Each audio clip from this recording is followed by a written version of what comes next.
morning rounds, the serious consequences of snoring. A new study in the journal Neurology finds breathing problems like heavy snoring or sleep apnea could be linked to early memory loss, even Alzheimer's disease.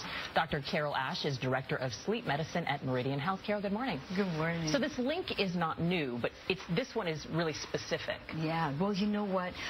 This study might be keeping some people up at night because what they did was they looked at 2,500 adults, average age of 73 or older, and they broke them down into three categories: normal, those with mild cognitive impairment, and those with early Alzheimer's. And they found that those with self-reported issues with snoring or suggestion of breathing problems in their sleep had decline in their memory or their cognitive function 10 years earlier.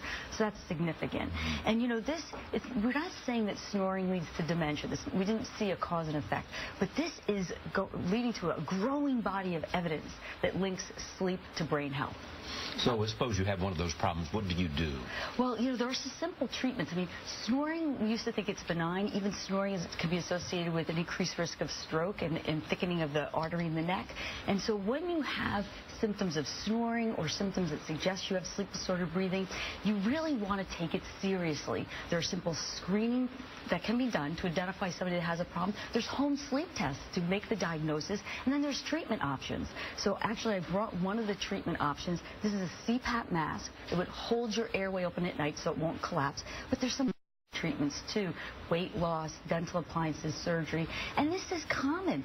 18 million Americans are affected with this. 85% of them have yet to be diagnosed. You know, there are many people watching this who are saying, my spouse snores all night, you know.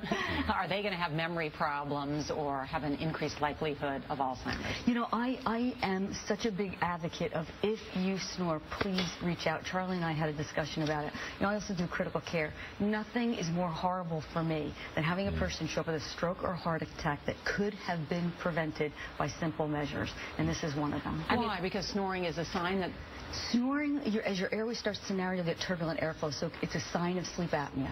So in sleep apnea, we know it can lead to heart attacks, strokes, and now, as we're suggesting, decline. And my question to her was whether you could reverse the effects. If you detected that you do have sleep apnea or snoring suggests something else, can you correct it and therefore lessen the damage? And you can, right? You can. Sometimes you can't undo some of the damage. I've seen significant improvements, so it's worth looking into. This seems very intense, though. I think a lot of people see this mask and they think, I don't want to sleep in that. I'll tell you, though, when you have a patient who truly has this problem, it can change and save their life. And you have to coax them through and get them comfortable, but once they're using it, they won't go back. Because many of them are going through the day very tired, and this means they're getting rest, and therefore their day is completely different. Absolutely. Dr. Carol Ash, thank you. Always good to see you. Amazon and Google